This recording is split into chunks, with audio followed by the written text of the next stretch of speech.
Well, it is the feast of St. John Baptist's Nativity.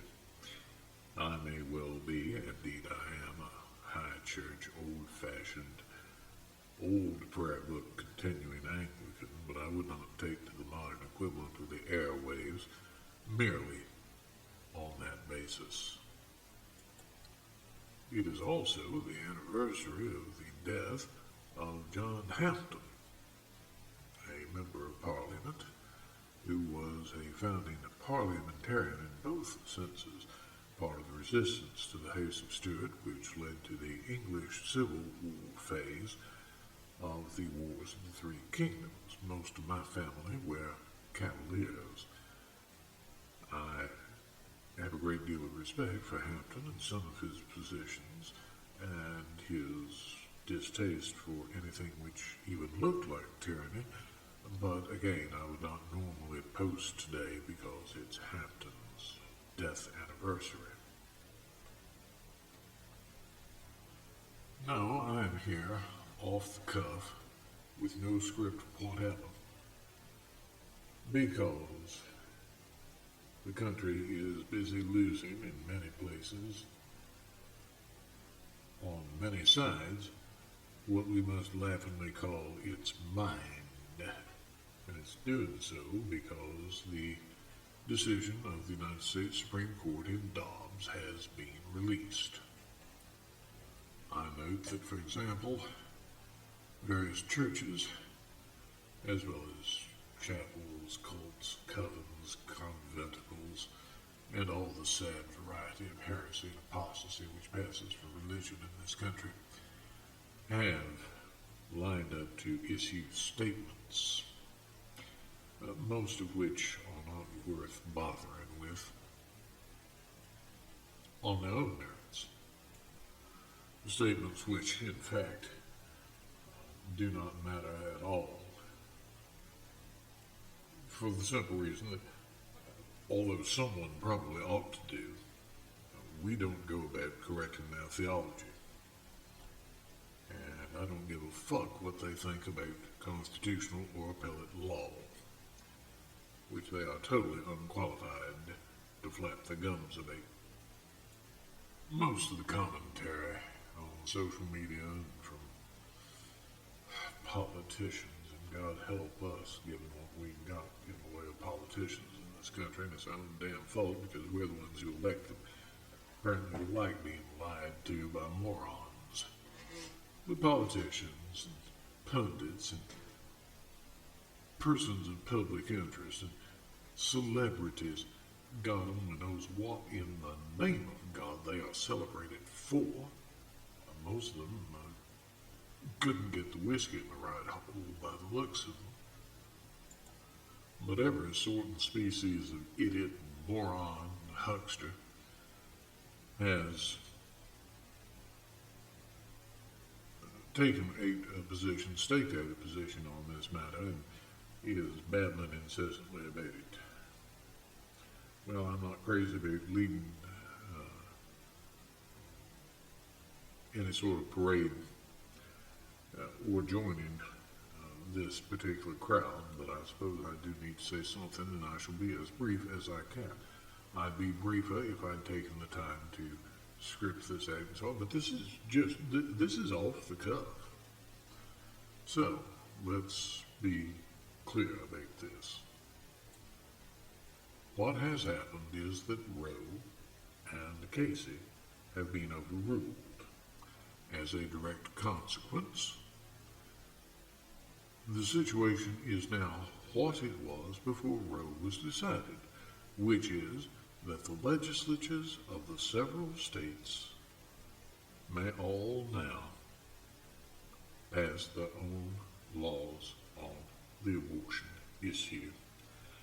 And very rarely indeed will there or can there be a valid or colorable constitutional challenge to it. I say very rarely for two reasons. One is that states have their own constitutions, and it may be that the constitution of a particular state has requirements with which legislative action may not comply. In that case, that is for the Supreme Court of that state to decide, as no doubt it shall do if it comes before them.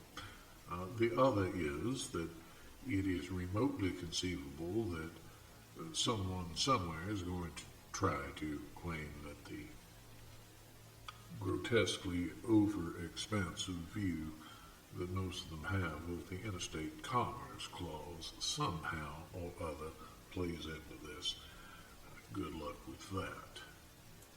So what the court has done in Dobbs is very simple. It has returned the issue, which is a political and legislative issue, to local politics and state legislatures, which is precisely where it ought to have been at the beginning. My problem with Roe has always been, and I have said this consistently for 40 years, and I can give you plenty of names of judges and others who've heard me say it. For 40 years, I have contended that the big problem with Roe is its existence, that the opinion ought not to have been issued because the case ought never to have been granted cert. In fact, it ought to have been poured out at the federal district court level and never come up through appellate orbit to the Supreme Court. It was not a federal case. Unfortunately, it was not poured out at the district court level, possibly because we have a strong history of federal district judges in this country who, as Vice President Garner once said of another similar situation, could not pour piss out of a boot if the instructions for doing so were stamped on the bottom of the boot heel. Be that as it may, somehow or another, Roe ended up before the Supremes. Well, that would have been the time to have nipped this whole problem in the bud. It is an absolutely terrible decision. It's an absolutely terrible opinion.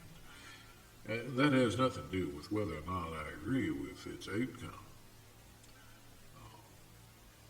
I am not the only person who will tell you that, by the way. The late Justice RBG, for example, who clearly agreed with the outcome, was never shy of admitting that as a bit of constitutional jurisprudence, it ought to have been taken out behind the shed and shot. And there were plenty of others who made similar comments who were pro-Roe. That decision was precisely what Wizard White said it was at the time in his dissent, an exercise of naked judicial power. And it does not deserve any other label. It sure as hell doesn't deserve the label of super precedent, whatever the hell these academic jackasses come up with for a phrase. Marbury versus Madison is probably a super precedent. Brown would be a super precedent now.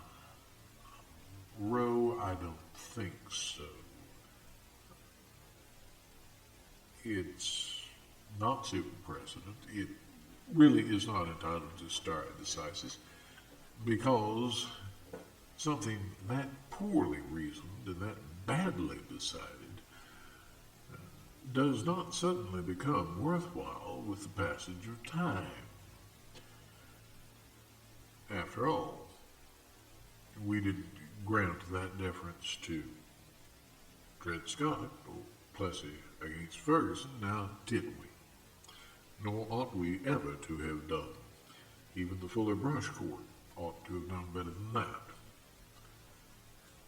If you actually take the time to read Dobbs, all of it, opinion, appendices, concurrences, dissent, further appendices, you take the time to read Dobbs, and most people didn't even bother to pause for breath before getting themselves in front of the unblinking camera light to bloviate on the subject.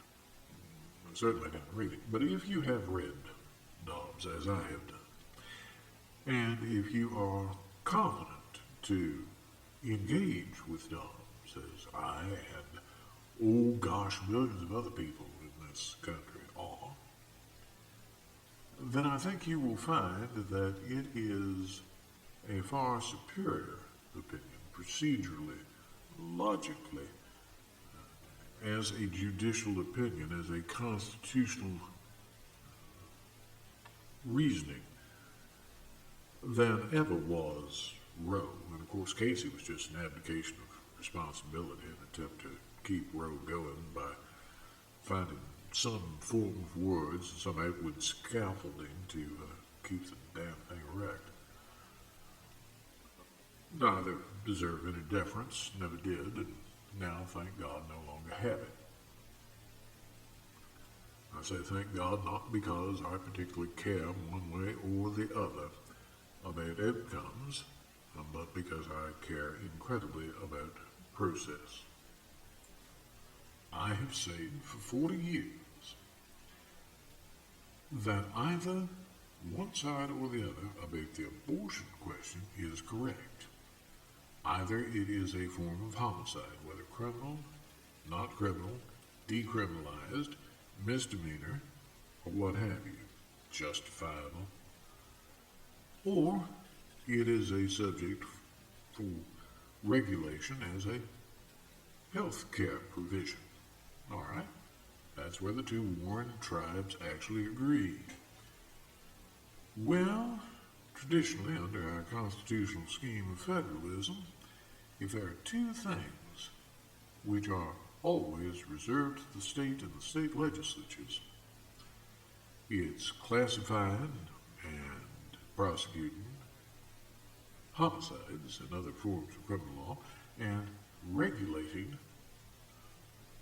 including civil and criminal penalties of enforcement, medical care. None of this should ever have ended up in federal court. The Ninth and Tenth Amendments don't really allow for that. Talk about abortions.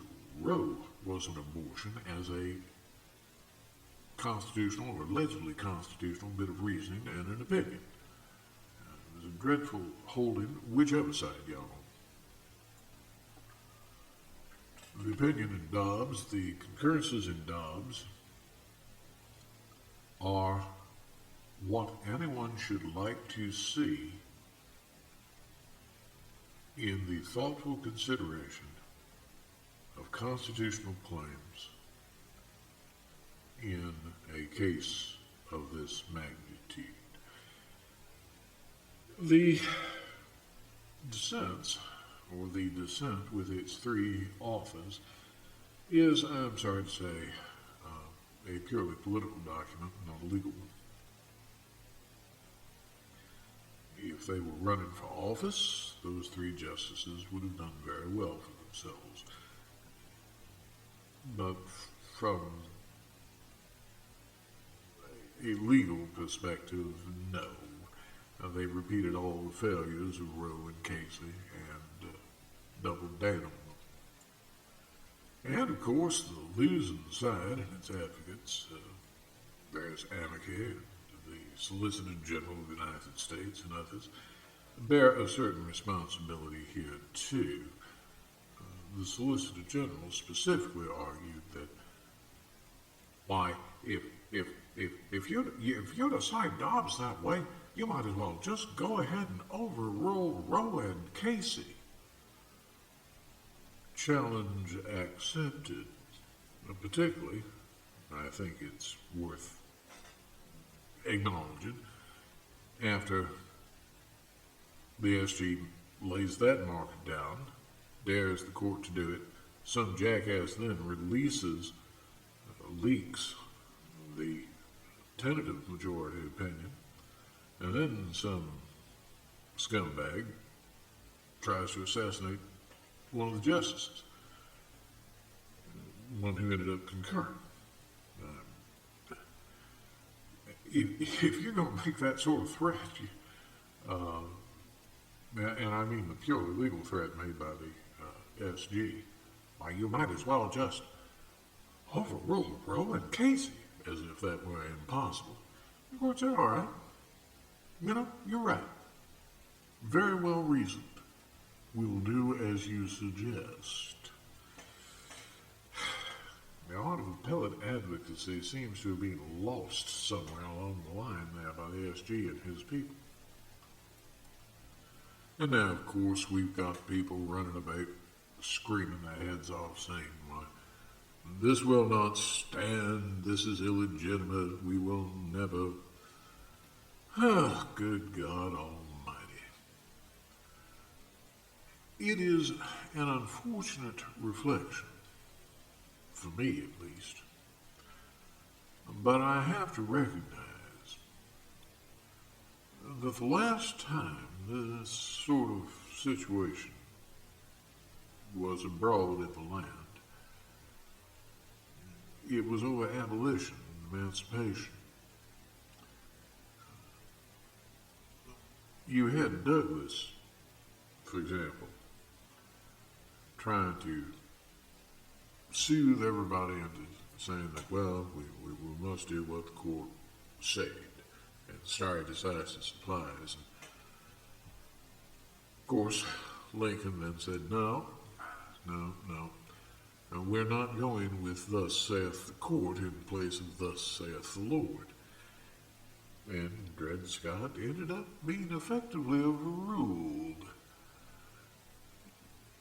All through that period, the anti-slavery faction could be summed up by one of the great propaganda bits of art of all time, Wedgwood's picture of a black man, not necessarily African American, because of course it could have been black British or anywhere in the Caribbean, but a black man in chains with the legend, am I not a man and a brother? Well, along came Roe, and everybody suddenly turned into Stephen Douglas on the one side.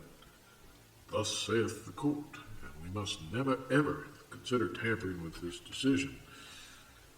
Just like Dred Scott, Plessy versus Ferguson. And politically, the opposition to that said, well, is this not another human life? If you are claiming that your autonomy is such that you have a power of disposal over other human lives, pray tell what distinguishes you from a Mississippi plantation owner in 1858. And answer came there little or none. And it is an embarrassment to me that in both of these instances, the objectively morally wrong side and the constitutionally infirm side consisted of a majority of persons who are of my political party, and that my political party was then, and seems to be gearing up yet again, in the majority to be on the wrong side. So Democrats nil, elephants too, and that's not something I really wanted to see go in the school book. But it's happened. And that is another reason why I am glad that Dobbs is being decided, because this ends that phase of all-American stupidity. No longer is this some sort of political litmus test. It'll take Congress a while to figure that out. But this decision returns the issue as a political issue to the electors of the several states in choosing their legislatures. That is wonderful. That is also federalism and what we're supposed to have, but it's also wonderful. This has taken this out of the national political arena and brought it back home. This nonsense about, oh, well, now we must pass a federal statute to reinstate, no, no, no, and no. For one thing, it will almost certainly be found constitutionally infirm if you do it. But if you want looser or tighter restrictions, get in touch with your state representative and your state senator. Start figuring out who your actual state attorney general is and who you want to vote for and what his opponent says. Figure out who your governor is. Some of you haven't even done that. Get involved. Learn or remember how to act as a free citizen in a free republic. Oh, good Lord, isn't that a nice way to begin midsummer? But at all costs, for the love of God, stop babbling about things you don't understand. Or if you happen to understand them, stop politicking off them. Because Dobbs means that each state may now have its own regime for abortion or non-abortion rights or non-rights or whatever you want to call them. It is a decision and a holding which is pretty much morally neutral, which I'm in favor of. It doesn't, this holding, now dictate anything. It doesn't dictate an outcome. It has no outcome. No outcome at all. Except that it is now for the citizens of each state to determine their own outcome. And people on both sides of this issue have all to play for, state by state, and nothing left to complain about. And, frankly, the Constitution is in somewhat better shape now, and certainly constitutional jurisprudence is now in far better shape. Roe was a bad decision from the minute it was issued. It was barely a judicial and constitutional decision at all. It was a sociology paper. It ought to have been got rid of long since. It finally has been. It was not entitled to stare decisis, much less to this super precedent rubbish, a status which does not exist in law, but only in the minds of the sort of people who, having been unable to make a living at the bar, become law professors somewhere. People who could not argue a dog license as a rule. And, of course, this nonsense that there was reliance interest, I do want to touch on that somehow we've upended the apple cart that people have relied upon in shaping their lives for years and years and years. Well, no, Roe did that because it completely changed state laws, common law, hundreds of years. And to give you a practical example, if anybody had a right to complain that Roe destroyed a reliance interest, it would have been the probate section. And if you don't get that, ask a probate lawyer. Perpetuities alone is a fun area of law. After all, the extrajudicial but effective repeal or rather overruling of Dred Scott made a huge reliance difference to a lot of people and a lot of what they considered their property and a lot of what mortgage holders, including, in fact, especially up north and in the UK, considered their mortgage challenges. Brown made a huge reliance difference. People had been shaping their lives in accordance with Plessy for generations. Getting rid of Lochner, getting things like a minimum wage, for example, made a huge difference to people who had previously relied upon the certainty of the earlier legal regime. Nobody gives up. Justice is not to be stayed in this fashion. If there's one thing I don't really like about even the Dobbs opinion and the concurrences, it's the willingness to pay lip service to such stupid notions as reliance when weighing what degree of decisis to afford a decision which is obviously a piece of shit and has been from the time it was, to use the most used, dropped. And again, this is a proceduralist view of it, regardless of the outcome, whether you like it or don't like it.